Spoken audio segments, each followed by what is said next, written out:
네, 할렐루야, 아멘, 할렐루야.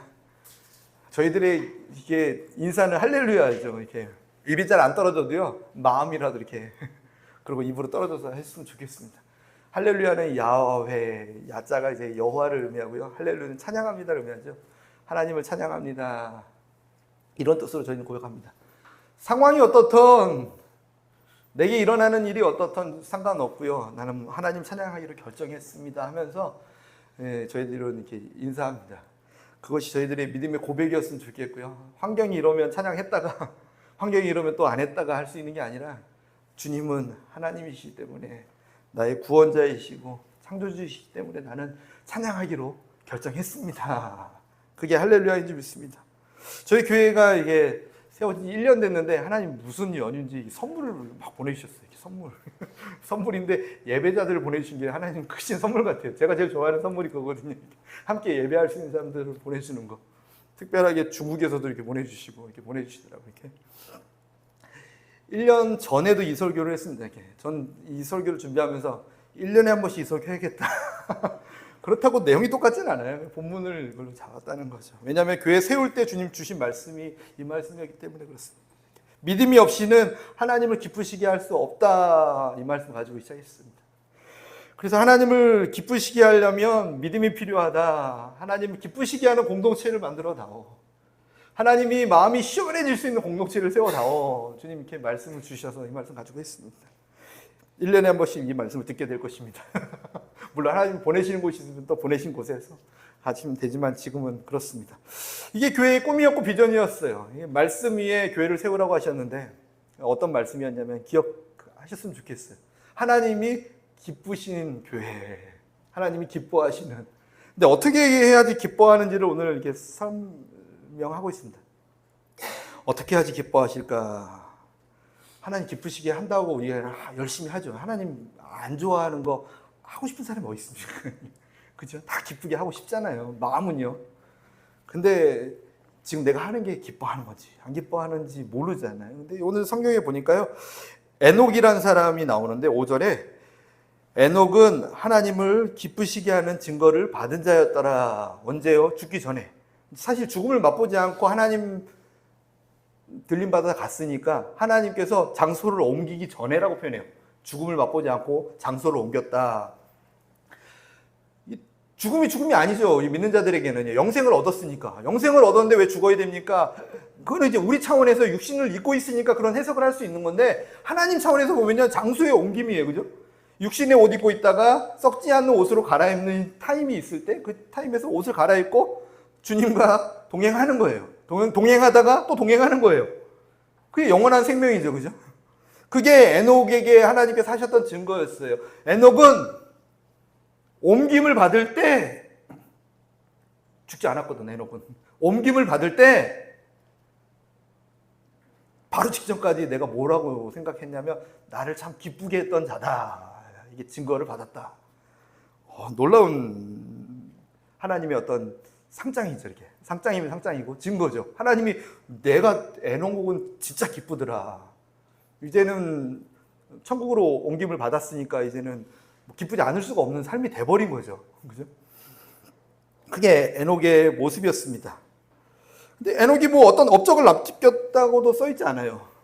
에녹이 무엇을 했는지도 기록되어 있지 않아요. 무엇을 해서 무슨 업적을 남겨서 하나님을 기쁘시게 했다고 하면 그걸 썼겠죠. 너네들도 이 업적을 남겨라. 이것을 해라. 근데 그런 게 있는 게 아니라요. 창세기 5장 24절에 보니까 에녹이 하나님과 동행하더니 하나님이 그를 데려가심으로 세상에 있지 아니하였더라 기록하고 있어요. 에녹에 대한 표시가 뭐냐면 자식 낳았더라 하나 플러스 하나님과 동행하였더라. 성경에서 에녹에 대해서 궁금해할까 봐 하나님께 기쁨의 나의 동반자, 기쁨의 종, 기쁨의 친구 이런 칭을 에녹에게 했단 말이죠. 하나님이 내가 정말 기뻐하는 자였어 이게 했는데 그럼 뭘 했길래 기뻐하셨나? 이게 우리 궁금할 거 아니에요. 근데 성경 어디에도 뭘 했다라고 기록한 게 없는 거예요. 딱 이것만 있는 거예요, 이거. 하나님과 동행하였더라. 하나님께서 뭘 기뻐하시냐면 동행하는 사람을 기뻐한다는 생각이 들어요. 동행하는 사람. 주가 동행하는 사람. 그게 오늘 6절에 있는 내용이에요. 동행이 무엇일까? 예수님께서 십자가에 달려 죽으셨습니다. 이게 처음 듣는 분도 상관없습니다. 지금 들어도 돼요. 이렇게 저희 매일 까먹고 사니까. 근데 이분 여기는 다 알고 있어요. 그죠? 예수님이 십자가에 달려 죽으셨어요. 왜 죽으셨는지, 누가 죽였냐면요, 유대인들이 막 십자가에 못 박으라고 외치니까 십자가에 달려 죽었죠. 그죠? 막 십자가에 못 박아 죽여라. 막 죄 없는데도 유대인들이 막 외쳤어요. 그죠? 제사장들이. 근데 그들이 죽인 건 아니죠. 그죠? 어떻게 보면 살인 교사 같죠. 근데 로마의 군인들이 또 직접적으로 죽였어요. 로마의 군인들이 죽인 것처럼 보여요. 그죠? 근데 그것도 아니에요. 누가 죽였다라고 성경이 기록하고 있냐면 하나님이 죽이셨다라고 기록하고 있어요. 하나님이. 유대인의 모습들과 로마 군인들의 악함, 그 모든 것을 이용해서 하나님이 예수님을 죽이셨어요. 정말 예수님을 죽인 분은 누구냐면 하나님이셨어요. 십자가에 달려 독생자를 못 박게 하고 십자가의 모든 고통을 당하면서 죽게 하신 분이 누구셨냐면 하나님, 그분이셨다는 거예요. 이거 보면서 참 어떻게 보면 어디 드라마를 좀 보니까 자꾸 드라마가 예전에 살인 교사잖아요. 야, 이거 어떻게 이런 일을 하셨지? 근데 어제 나온 드라마에서는 아들을 살리기 위해서 아들의 친구들을 죽이는 장면이 나오는 드라마를 봤어요. 근데 여기는 아들 친구들을 살리기 위해서 아들을 죽이시는 거예요. 우리를 살리기 위해서 당신의 하나밖에 없는 너무 사랑스러운 아들을 내어 죽인 게 예수, 하나님이 하신 일이라는 거예요. 무엇 때문에? 무엇을 원하셔서? 우리가 멸망당하여 죄의 값을 치르면서 영원한 죽음으로 달려가는 거? 영원한 죽음, 말이 안 맞죠? 죽음이 어떻게 영원할 수 있지? 죽음에 대한 정의와 영생에 대한 정의를 다시 한번 기억하시면 돼요. 죽음은 뭐냐면 하나님과 영원히 분리되는 게 죽음이에요. 분리됨이에요. 죽음은. 육신에서 영원히 분리되는 것을 죽음이라고 말해요. 분리됨이란 뜻이에요. 죽는 게 무엇일까? 하나님과 분리되는 거. 그럼 진짜 죽음은 뭐냐면 그냥 우리의 삶이 없어지는 게 아니라 영원히 하나님과 분리되어 마귀의 자녀로 끝까지 가는 거예요. 죽고 싶어도 죽지 못하면서 끝까지 마귀와 함께 지옥에서 살아가는 거. 이게 죽음이죠. 그게 멸망이에요. 하나님의 심판 가운데 일어나는 멸망. 근데 멸망을 당하지 않고 영생을 하기 위해서 하나님은 그 아들을 십자가에 내어 주셨대요. 영생을 얻게 하기 위함이다. 그럼 그 영생이 뭐냐면요, 죽음에 대한 정의를 다시 했을 때 영생에 대한 정의도 다시 할 수 있죠. 하나님을 아는 것과 그를 믿는 것. 예수님께서 하셨던 표현이죠. 다시 영생이 뭐냐면, 영생은 우리가 육신 다 한 다음에 천국 가는 게 영생이 아니라, 그것도 영생은 맞죠. 예수님 만난 그 시점부터 마귀의 자녀와 죄의 자녀로 살아가는 게 아니라 하나님의 자녀와 하나님의 백성으로 살아가는 거예요. 그게 영생이에요. 영원한 생명을 얻었다. 언제부터요? 예수님을 믿고 의지하고 영접하는 그 시점부터 나는 영생을 얻은 거예요. 이제는 더 이상 마귀와 동행하고 세상과 동행하고 죄와 동행하지 않고 하나님과 동행하며 하나님의 자녀로 쭉 살아가는 거. 살아가다가 에녹처럼 하나님의 때가 되었을 때 장소를 옮겨주시는 하나님의 손길을 보는 것. 우리 죽지 않습니다. 근데 진짜 죽지 않는 게 뭐 이렇게 몸까지 안 죽는다 그러면 이단 사입이잖아요. 그죠?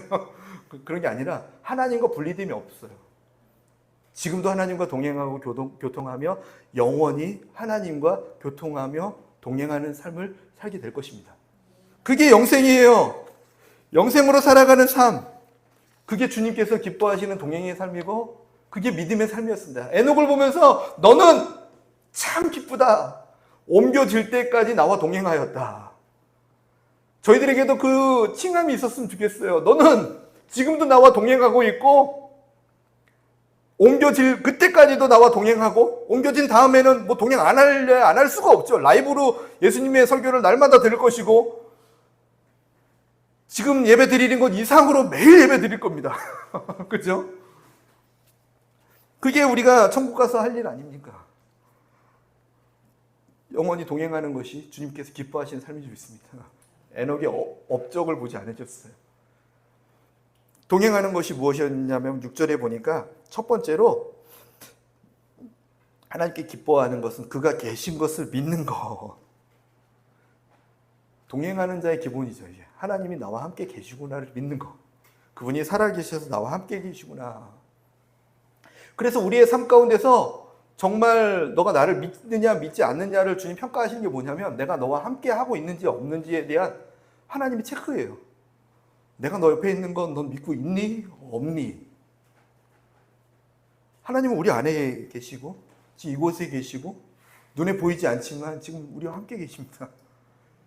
무소부재하시다고 하죠. 어느 곳에든지 다 계실 수 있는 분이 우리 하나님이세요. 그럼에도 불구하고 주님 내게 임하시옵소서 막 하는 건 뭐냐면 나에 대한 드림이죠. 주님은 항상 계셨어요. 내 안에 계셨어요. 다만 우리가 그분을 계신 것을 인정하지 않고 살았기 때문에 문 밖에 세워 두었던가 성전 안에 한 귀퉁이에 계시게끔 밀어넣고 있었던 것 뿐이죠. 항상 우리와 함께 계셨습니다. 둘 중에 하나죠. 마귀의 자녀로서 마귀를 왕으로, 다른 표현으로 해볼까요? 마귀가 너무 진하면 내가 내 왕으로 살아갈 것인지 아니면 하나님을 왕으로 모시고 살아갈 것인지에 대한 문제였죠. 근데 하나님께서 우리 안에 계시면서 우리의 왕으로 다스리시고 돌보시고 인도하시고 치료하시고 채우시고 우리가 좋아하는 단어를 다 쓰시면서 우리와 함께 계신 줄 믿으시기 바랍니다. 이스라엘 백성들이요, 가나안 땅에 들어가기 전에 한 10달 정도 훈련 받고 바로 들어갈 수 있었어요. 40년 훈련이 정당화되면 안 돼요. 40년 훈련해야지. 아니에요. 10달 정도 광야에서 돌았을 때 홍해를 건너고 마라를 거치고 신광야를 거치고 르비딤에 간 다음에 시내산에서 율법을 받고 예배의 성막을 받은 다음에 바로 가데스 바네아에서 가나안 땅을 들어갈 수 있었어요. 근데 거기에서 정탐하라고 보냈던 12명의 사람을 정탐으로 보냈을 때는 다 정탐하고 올 수는 없죠. 그럼 정탐이 아니죠. 그냥 다 들어간 거죠. 그죠? 대표되는 사람을 뽑아서 각 지파에 한 사람을 뽑아서 정탐을 보냈는데 그들이 40일 동안 정탐하고 와서 보고했던 것이 무엇이냐면 정말로 하나님께서 약속하신 그 땅 맞다. 그곳은 젖과 꿀이 흐른다. 그곳은 정말 좋은 땅이야. 정말 내가 갖고 싶은 그곳이었어. 근데 있잖아. 그곳은 안낙자손이라고 하는 크고 장대한 우리가 감히 싸워서 이길 수 없는 그런 민족이 살고 있어. 그 얘기 듣자마자요. 이스라엘 백성들이 밤새 통곡했다고 성경에 기록하고 있어요. 밤새 통곡해도 안 풀리는 거예요. 막 슬퍼서 울고 있는데 그 다음에 이어지는 게 이 일이 왜 일어난 거예요? 원망이 대상이 필요하잖아요. 막 저 모세, 저 아론, 쟤네들이 그랬어. 이 화살을 돌려서 막 쏟아부어야지만 직성이 풀렸나 봐요. 막 쏟아붓기 시작하는 거예요. 쏟아부어도 막 이게 풀리지가 않죠. 이게 그런다고 풀립니까? 화낸다고 풀립니까? 더 커지지. 마구마구 쏟아내니까 바로 이어져서 하는 게 무엇이었냐면 안 되겠다. 다시 이집트로 돌아가자 하면서 외쳤어요. 그때 하나님께서 그 상황을 보시면서 하셨던 말씀이 뭐냐면 내가 이 민족을 전염병으로 이 자리에 쳐서 다 멸할 거야. 그리고 모세 너 한 명을 다시 써서 다시 큰 민족을 이뤄서 내 일을 다시 이룰래. 그 일을 모세에게 말씀하세요. 하나님께서 이스라엘 백성을 미워하지 않았어요. 정말 기대도 많았고 사랑하는 민족이었고 돌보는 민족이었어요. 근데 그들이 가나안 정탐하고 돌아온 그 정탐 보고, 이 보고 때문에 하나님은요 너무 화가 나시고 너무 멸시받는 느낌에, 너무 경멸을 받는 느낌에 주체가 안 되셔서 화를 내신 게 뭐냐면 내가 전염병으로 이 자리에 다 죽여버리겠다고 말씀하세요. 뭐 했다고? 보니까 너무 무서워가지고 다 갈 수 없는데요. 내가 보니까 거기는 정말 큰 민족이 있고 나는 보니까 메뚜기만 해가지고 그들이 볼 때, 나를 볼 때 내가 날 봐도 내가 메뚜기 같은데, 메뚜기라 하면 정말 밟으면 죽을 것 같은, 개미라고 표현하는 게 맞을 수 있어요. 내가 볼 때 개미 같은데 참 한심하게 그지없는데 이러고 있을 때 주님께서 그렇게 말씀하셨다라는 거예요. 그때 주님께서 갈렙에게는요 이렇게 표현하십니다. 민수기 14장 24절에 그러나 내 종 갈렙은 그 마음이 그들과 달라서 나를 온전히 따랐은즉 그가 갔던 땅으로 내가 그를 인도하여 드리리니 그의 자손이 그 땅을 차지하리라. 아멘. 이스라엘 백성들에게는 너무 크게 화가 났는데 갈렙을 보면서 이렇게 말씀하시죠. 갈렙은 달랐어. 갈렙을 보면서 기뻐하세요. 갈렙이 뭐라고 했길래? 통곡하고 원망하고 막 이럴 때 갈렙이 뭐라고 고백했냐면 민수기 14장 8절에서 9절 말씀에 여호와께서 우리를 기뻐하시며 우리를 그 땅으로 인도하여 들이실 것이고 그 땅을 우리에게 주시리라. 이는 과연 적과 꿀이 흐르는 땅이니라. 여기까지는 비슷하게 뭐 한 것 같지요, 그죠? 근데 다만 여호와를 거역하지는 말라. 또 그 땅 백성을 두려워하지 말라. 그들은 우리의 먹이라. 그들의 보호자는 그들에게서 떠났고 여호와는 우리와 함께 하시느니라. 그들을 두려워하지 말라. 이렇게 고백합니다. 이 갈렙의 고백을 들으시고 하나님이요, 원망하고 불평하고 우리 메뚜기 갖다 돌아가자 했던 사람들에게는 전염병으로 죽일 거라고 말씀하시면서 갈렙, 그는 달랐어. 그는 참 기뻐 라고 하셨던 근거의 고백이 무엇이냐면 이 고백이에요. 백성들이요, 지금 하나님이 듣고 계셔요. 하나님이 여기 함께 계셔서 우리가 하는 말 다 듣고 계시니까 하나님 거역하면 안 돼요. 우리가 하는 말도 다 듣고 계신다니까요. 지금 우리끼리 싸우는 것 같죠? 하나님 이 자리에서 다 듣고 계시니까 하나님 거역하면 안 돼. 그리고 하나님이 기뻐하시면 드려줄 건데 왜 걱정합니까? 왜 이런 얘기를 하냐고요? 그들은요, 보호자가 없어요. 근데 우리는 하나님 함께 계시잖아요. 그들은 보호자가 없는데 우리 보호자 하나님이 우리와 함께 계시잖아요 라고 고백했다는 거예요. 저와 여러분의 고백이었으면 좋겠어요. 하나님 나와 함께 계시다. 나의 보호자가 나와 함께 계시다. 나의 목자가 나와 함께 계시다. 나의 하나님이 나와 함께 계시다. 나의 아버지가 나와 함께 계시다. 나의 친구가 나와 함께 계시다. 나의 신랑이 나와 함께 계시다. 주님이 왜 이렇게 표현을 여러 가지로 했나 이게 생각해 보면요, 뭐를 써도 부족한 거예요. 이렇게 목자라고 하니까 이게 일방적으로 돌봐야 되는 관계 같잖아요. 친구라고 해야 될 것 같고, 친구라고 하니까 뭔가 좀 부족한 것 같아. 아버지라고 해야 될 것 같아. 그것도 좀 사랑 관계가 조금 부족해. 그러니까 신랑 신부했다.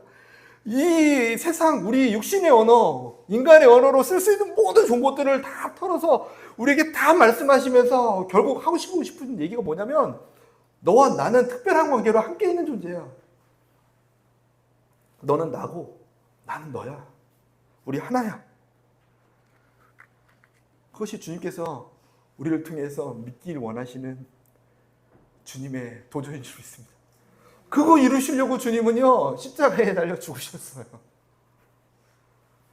십자가에 달려 죽으시지 않아도요, 그냥 임시 대책으로 계속 갈 수도 있었어요. 이렇게 저희 순양을 1년 동안 준비해가지고 이 제사 드리면서 이게 성막에서 이렇게 해라. 끝까지. 나는 불편한 거 없어. 너네들이 불편하지. 이러면서 예배할 수 있죠. 그죠? 오실 예수님에 대한 예표다 하면서. 근데 주님은요, 그걸로 만족하지 않으셨어요. 돌제단으로도 성막으로 성전으로도 만족하지 않으셨어요. 심지어는 이 성전을 허무다라고까지 말씀하시면서 이 성전을 허물어라. 46년 동안 지은 성전 허물어. 내가 3일 만에 다시 세울 거야. 막 말씀하세요. 그러니까 난리 났죠. 왜 성전을 허무냐. 근데 그 성전은 나의 몸을 의미하는 거야. 그 성전을 허물 때 휘장을 확 찢어버리세요. 하나님께서 위에서 아래로 찢어버리세요. 그러면서 하셨던 말씀이 뭐냐면 너와 나와 함께 할 수 있다. 부활하신 다음에도 우리와 함께 다니시면 좋잖아요.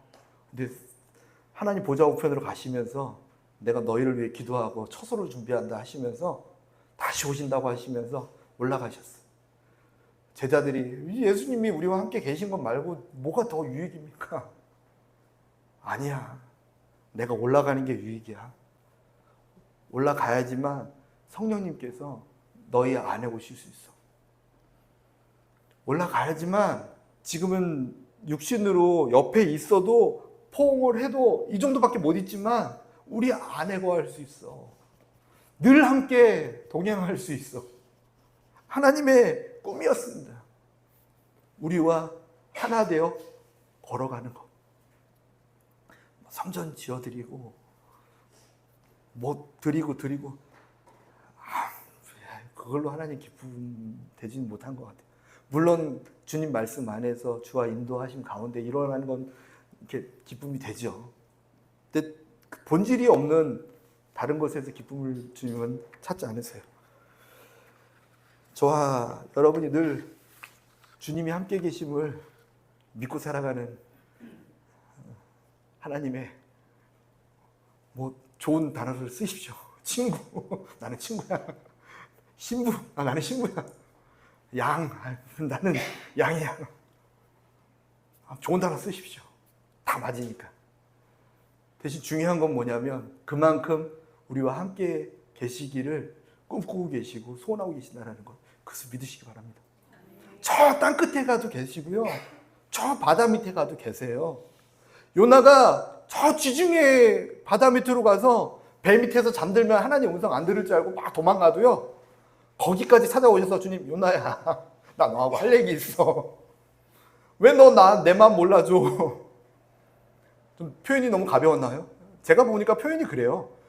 요나야, 너는 왜 내 마음 몰라줘? 일어나서 내 말 좀 들어봐. 나의 친구 요나야, 나랑 같이 동행하려면 마음이 같아야지 동행할 수 있는데 내가 마음이 다르니까 동행할 수가 없잖아. 나와 마음이 다르고 생각이 다르고 계획이 다르니까 같이 갈 수가 없잖아. 나와 목적이 다르고 가고 싶어하는 어떤 지향점이 다르니까 같이 갈 수가 없잖아. 근데 내가 맞기 때문에 나는 바꿀 수가 없어. 너가 좀 바꿔주지 않겠니? 바꾸기 싫은데요. 그래서 도망간 게 요나 아닙니까? 니느웨에 가서 뭐 외치고 안 외치고 주님이 직접 외쳐도 되죠. 뭐 그냥 버버버벅 하면서 하늘의 구름으로 너네들 가만 안 두겠어 뭐 하시면 되죠. 그럼에도 불구하고 우리를 부르신 이유가 동행하기 위함입니다. 동행하기 위함. 두 번째로요, 하나님께서 기뻐하시는 삶은 무엇이라고 기록하고 있냐면 6절에 보니까 그가 자기를 찾는 자들에게 상 주시는 이심을 믿어야 된다 기록하고 있어요. 상 주시는 이다. 상이라고 하니까 뭐 어떤 보상이라고 느껴지십니까? 조금 더 표현을 편하게 쓰면요, 우리가 그분을 찾으면 찾는 대로 응답하시는 분, 그분이 우리 하나님이세요. 이 교회는 하나님 거예요. 그죠? 하나님의 것입니다. 제 거 아니고 여러분 것도 아니에요. 하나님의 것이에요. 철저하게 하나님의 것입니다. 우리의 삶도 하나님의 것이에요.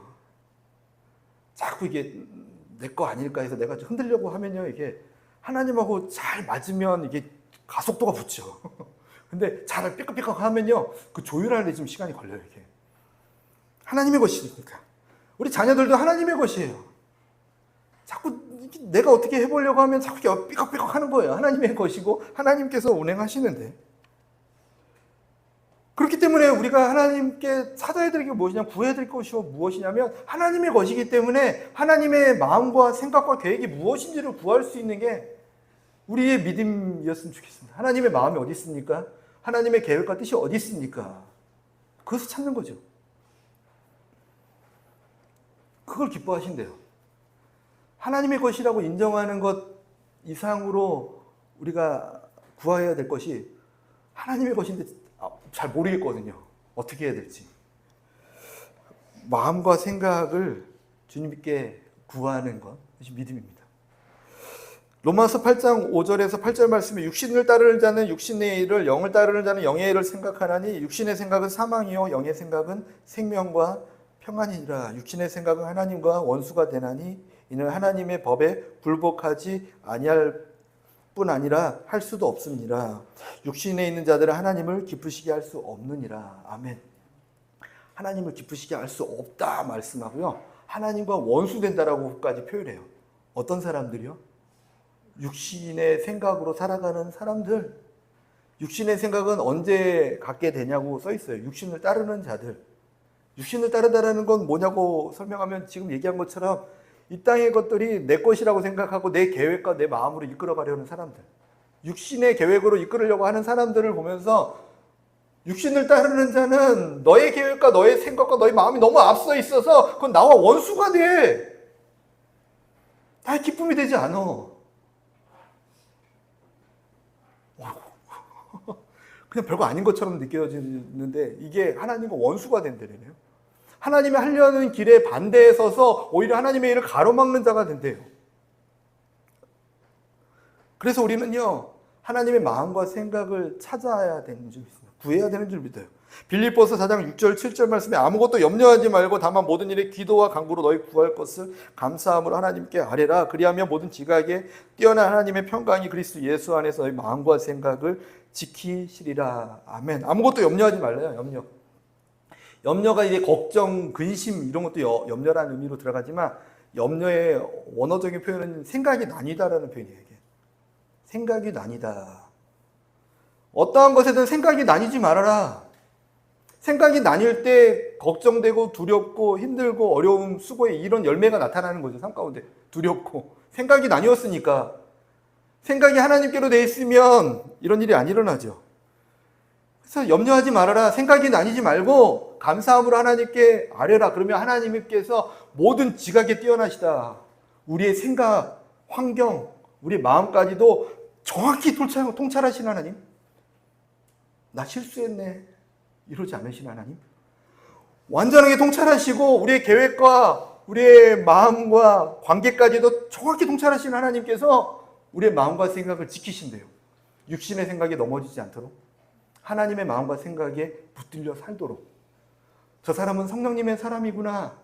저 사람의 생각과 저 사람의 마음은 하나님께로부터 온 거라고구나. 하나님께서 인정할 수 있도록 하신다고 말씀하세요. 저희들이 늘 하나님의 마음과 생각을 찾고 구하는 예배자였으면 좋겠습니다. 아침에 일어나서 주여, 주의 마음을 알게 하소서. 성경을 보면서 주여, 주의 음성을 듣기 원합니다. 기도하면서 주여, 주의 마음과 생각을 알기 원합니다. 그럼 주님께서 보시고 나의 원수라고 생각하는 게 아니라 나의 기쁨이다. 나와 동행하는 자구나. 너는 나와 동행하는 자구나. 그런 칭함을 받을 수 있다니까요. 하나님께서 인정하시는 삶이 될 수 있습니다. 주님께서 가시관을 쓰신 이유 생각해 보셨나요? 왕관 쓰셔야 맞잖아요. 이렇게 큰 왕관. 저는 싫어요, 왕관. 이게 목 아파가지고 이게 목걸이 하는 것도 하나 싫어요. 이게 결려요. 근데 주님이 그런 이유 때문에 안 쓰신 게 아니라 가시관을 굳이 쓰신 이유가 뭐냐면 머리로부터 흘릴 피가 필요하셨어요. 찔릴 때 흘리는 피, 우리의 생각과 우리의 마음의 육신의 것들을 씻어낼 주님의 보혈이 필요하셨다는 거예요. 그분이 흘리신 피는요, 우리의 생각을 새롭게 하는 피였습니다. 그분이 십자가를 바라보면서, 그분이 왜 가시관을 쓰셨는지를 바라보면서 주님, 나의 생각과 마음을 새롭게 하여 주시옵소서. 너무 기뻐하실 것 같지 않습니까? 이렇게 무엇을 이루어 드린다고 기뻐하는 게 아니거든요. 그렇다고 너무 이렇게 이루어 드리는 거는 아니야, 이건 나도 아닌 거 아시죠? 그죠? 이게 본질로 더 가자는 얘기지, 그죠? 두 번째로 하나님의 지혜를 찾아야 된다고 지금 말씀 근거로 설명해 드릴게요. 세상의 방법과 지혜로 우리를 마구 엉클어뜨리고 있어요. 제가 이게 오포 지나가면서 이렇게 한 문구를 봐요. 현수막에 딱 써 있어요. 이렇게 먹지 않는 자는 일하지도 말라. 이런 문구가 있어요. 삼겹살 집이었습니다. 먹지 않는 자는 일도 하지 말라. 딱 보면서 이거 많이 보던 문장인데 뭐지? 깜빡 속았다. 일하기 싫은 자는 먹지도 말라지. 뒤집어 놨잖아요. 그죠? 어떻게 이렇게 깜짝하지? 근데 진짜인 줄 알았어요. 막 이렇게 먹지 않는 자는 일하지 말고 그래서 꼭 삼겹살 먹어야지만 일해야 되는 것 같아. 마귀가 하는 일이 이런 그 집이 아니라 이런 식으로 하나님의 말씀을 교묘하게 헷갈리게 만들어 버리는 거예요. 그래서 우리로 하여금 자꾸 헷갈리게 만들어서 세상 방법으로 살아가게 만들어요. 세상의 방법으로 살아가는 게 꼭 지혜인 것처럼 헷갈리게 만든다고요. 근데 아니거든요. 하나님의 지혜가 있어야 돼요. 하나님의 지혜. 하나님을 경외하는 자가 가장 지혜롭다고 했는데 지혜를 쌓기 위해 세상 지식을 막 넣어야지 지혜롭다고 말해요. 물론 세상 지식도 하나님을 지혜를 누리게 되는 하나님의 통로예요. 그죠? 우선순위를 말하고 있어요. 세상 지혜를 말하는 게 아니라 그것도 하나님의 통로 안에 들어가 있는 거죠. 도구 안에 들어가 있는 거예요. 하나님의 지혜가 필요합니다. 그러면 세상 지식을 통해서 너가 하나님의 지혜를 누릴 수 있도록 쓰시는 건데 이 순서를 자꾸 바꿔버려 이렇게. 아까 그 삼겹살집의 현수막처럼 순서를 자꾸 바꿔버리면서 애매해. 맞는 말 같은데 헷갈리게. 그럴 때 우리가 하나님께 구해야 되는 것은 하나님의 지혜를 구합니다. 주님, 하나님의 지혜를 우리에게 임하여 주시옵소서. 이것을 찾는 자들을 보면서 하나님 기뻐하셔요. 날마다 주님의 지혜를 구하시기 바랍니다. 마태복음 7장 13절 14절 말씀에 좁은 문으로 들어가라. 멸망으로 인도하는 문은 크고 그 길이 넓어 그리로 들어가는 자가 많고 생명으로 인도하는 문은 좁고 길이 협착하여 찾는 자가 적다. 좁은 문과 넓은 문을 비교하시면서 넓은 문은 찾는 자들이 너무 많아. 왜냐면 편하거든. 또 맞다고 하거든. 가면서 맞다 하는데 끝에 가면 죽음이야. 끝에 가면 나와의 분리됨이 있어. 끝에 가면 나와 원수됨이 있어. 근데 좁은 문으로 가면 아무도 안 가기 때문에 내가 잘못 가고 있나? 이게 길 맞아? 길은 있는 거야. 지나가면 뭐 나오는 거 절벽 아니야? 이게 무슨 들어가려니까 힘드네. 이것도 내가 놔야 되고 이것도 버려야 되고 좁아. 협착하대요. 협착해서 사람 몸이 간신히 들어갔대. 이렇게 다 이상한데 나만 그래. 왜 또 나만 왜 이렇게 신앙생활하는 거지? 이런 느낌이 든대요. 그럼 정상인 거예요. 근데 그러고 들어갔더니 그 길이 생명으로 인도하는 곳이래요. 주님께서 우리에게 다시 가르쳐 주세요. 도전하세요. 좁은 문으로 가라. 우리가 좁은 문이 어딘지 모르잖아요. 이게 문이 딱 좁은 문이 딱 있으면 저 문으로 가면 되겠다 하지만 뭐 헷갈리게 해놨어요. 헷갈리게. 그래서 우리가 날마다 주님의 지혜를 구하는 게 주님과 동행하는 방법이 좀 있습니다. 주님 좁은 문이 어디예요? 저는 눈만 뜨면 큰 문으로 가려고 하고 눈만 뜨면 넓은 문으로 가려고 하는데 주님 좁은 문 좀 가르쳐 주십시오. 예수님과 동행하는 문이 어디예요? 지혜로운 문이 어디예요? 화려해 보이나 그 끝이 죽음인 곳이 많은데 남들은 인정하나 하나님이 인정하는 곳은 너무나 많은데 또 이혼할 수는 없죠. 그죠? 사람도 인정하고 하나님도 인정할 수 있지만 굳이 비교하자면 그럼에도 불구하고 많은 사람이 가는 곳이 아닐 때가 있다는 거죠. 주님께 지혜를 구하는 은혜가 필요한 줄 믿습니다.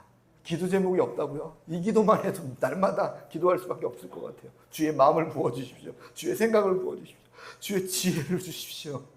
내게 맡겨준 사람, 오늘 하루 동안 내가 스쳐 지나가는 사람들을 지혜롭게 대할 수 있도록 도와주십시오.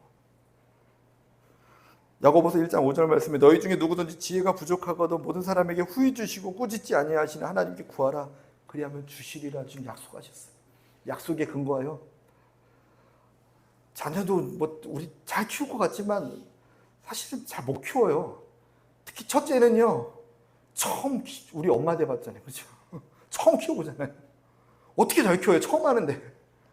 둘째는 또 첫째 키웠으니까 할 것 같지만 경험 의지하고 했는데 또 전혀 다른 사람이 태어나 이상하게. 이게 좀 비슷하게 유형이 나오면 좀 비슷하게 키워갈 텐데 이상할 정도로 하나님이 굳이 이렇게 역사하시나 할 정도로 완전 다른 사람을 낳게 해요. 둘 되면 셋은 좀 중간쯤 나오지 않을까 하는데 이상하게 또 거기를 싹 피해서 셋째도 10명을 다 낳아보십시오. 이게 또 이게 자녀이기도 하지만 영적인 동반자도 마찬가지고 영적인 자녀들도 마찬가지고 이상하게 하나님 일부러 하신 거죠. 이게. 그렇죠? 왜냐하면 경험 의지하지 말라고. 내 거니까 나에게 지혜를 구하라고. 내 지혜를 구하라고. 저도 두려워요, 이게. 목회한다고 하면서 이렇게 그냥 내 사람 만들까 봐. 제일 무서운 게 내 사람 만드는 거거든요, 내 사람. 주님께서 제일 경계하시는 게 그거 아닐까? 내 사람 너 기껏 내가 쓴다고 했더니 내 사람 만들어 버리냐? 넌 예수님 사람 만들려고 맡겨놨더니 네 사람 만들었니? 네 제자 만들었니? 그게 제일 두려워요.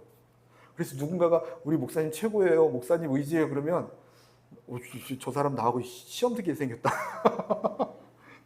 조심해. 조심해. 저 아내도 저를 막 의지한 시절이 있었어요. 막 그냥 막 뭐라 하면 당신 잘못이야 그랬어요. 계속 당신 잘못이야. 믿어가지고 그래. 사람을 왜 믿어? 사람 믿으니까 하나님이 그 중간에 자꾸 시험을 넣은 거잖아. 물론 잘해야죠. 물론 사람 관계에서 신뢰를 얻을 만큼 최선을 다해서 주님 앞에 겸허히 행동하는 건 맞죠.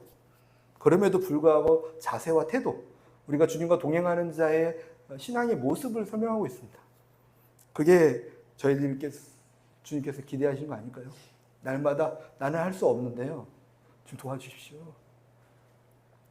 나는 할 수 없는데 함께 하여 주시옵소서. 또 세 번째로 하나님의 능력의 손길을 찾아야 하는 줄 믿습니다. 이게 5,000명을 먹인 사건이 있습니다. 이게 5,000명. 주님이 시험하세요. 이렇게 제자를 하나를. 5,000명 먹을 것 좀 구해와라. 처음부터 본인이 먹이시지. 근데 굳이 시험하셨대요. 제자들이 어떻게 하는지 보려고. 근데 시험하는 게 이게 쓰러뜨리려고 시험하는 게 아니라 제자들이 하는 모습을 보면서 그렇게 하면 안 된다, 이게 맞다라고 가르쳐 주기 위한 하나님의 어떤 공부 방법이죠. 한 사람은요, 주님 이들을 먹이려면 이렇게 해야 된다고 해서 본인의 지식과 경험을 다 통틀어서 했어요. 근데 안 된다고 보고했죠. 한 사람은요, 열정이 넘치는 사람이었나요? 저처럼 이렇게 좀 행동이 빠른 사람이었나요? 열심히 했다니다가 찾아왔어요. 이게 보리떡과 생선을 가져와서 주님께 드리면서, 행동이 빠른 사람은 항상 입이 방정이에요. 이렇게 드리면서 주님 이걸로 다 먹여주십시오 했으면, 야, 너 믿음이 좋다 할 텐데, 드리면서 주님 이게 다 안 돼요. 이걸로 뭘 할 수 있습니까? 이러고 드려요. 보십시오. 안드레가 그래요. 그래서 저는 이 안드레도 칭찬 잘 안 해요. 저가 안드레 같아서. 빌립과 안드레, 한 사람은 자신의 지식과 경험과 이성적으로 하나님의 일을 하려고 했는데 안 되고, 한 사람은 행동과 열정으로 하려고 했는데 안 돼. 열정으로도 안 되고 지식으로도 안 되는데 무엇으로 할 수 있냐면 하나님의 전적인 능력으로 할 수 있어. 다 앉아봐. 모든 것을 다 멈춰봐. 주의 말씀이 너희 안에 임할 때 되는 거야. 주의 능력이 임할 때 다른 사람을 먹이고 돌볼 수 있는 거야. 주님의 능력으로 교회도 되어지고, 주님의 능력으로 사업도 되어지고, 주의 능력으로 자녀도 키워지고, 주의 능력으로 되는 거야. 주여 도와주시옵소서. 주님 도와주시옵소서. 그것을 가르치기 위한 주님의 훈련이 아니었습니까? 그래서 자랑하지 말라 그래요. 이게 너 자랑해라. 바울이 뭐라고 했냐면, 저는 가말리엘 문화생입니다. 저는요 서울대 출신인데, 저는요 유대인 중에 유대인, 로마 신인권도 있고 미국 영주권도 있고 뭐 다 자랑해 이렇게. 그러다가 뭐라고 했냐면, 이 모든 것을 배설물로 다 여기면 하나님을 아는 지식이 가장 고상하기 때문이고, 나는 이 모든 것들을 다 배설물로 여기면 오히려 이것들이 하나님 앞에 나아가고 예수님의 십자가의 복음을 전하는데 오히려 걸림돌이 될까 봐 두려웠다. 나는 죄인 중에 죄인이고 괴수 중에 괴수였는데 이제는 나에게 뭐라고 하지 마. 예수님의 흔적만 있어. 나는 십자가의 복음만 전할 거야. 십자가의 복음만이 능력이야. 십자가의 복음만이 생명이야. 이 모든 것들은 배설물이야. 바울의 고백이었습니다.